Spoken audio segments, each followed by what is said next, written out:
Vakt yetişti hendehu ayyam ile, hem Muhammed gelmesi oldu yakın. Çok alamatlar belirdi gelmeyin, o Rabiul evvel ayın neşesi. 12.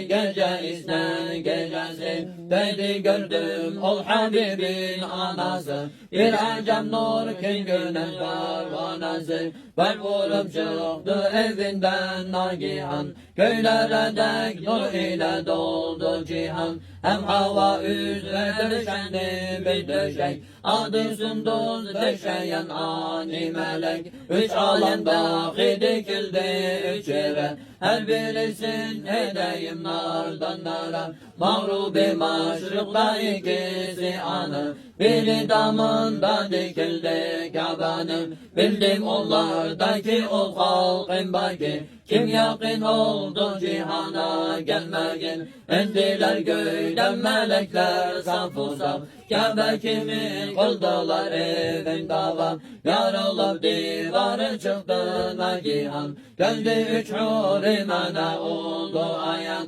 çevre yanıma gelip oturdular. Mustafa'nı birbirine muştular, bu senin oğlun kimi Kadir'in, bir anaya vermemişti Ulcal'in. Ulu devlet buldun ey dildar sen, doğru sende senden ey Hulki Hasan. Bu gelen ilmuların sultanıdır, bu gelen tevhid-i irfakanidir. Resmini bu resme tertip ettiler, o mübarek nura tertip ettiler.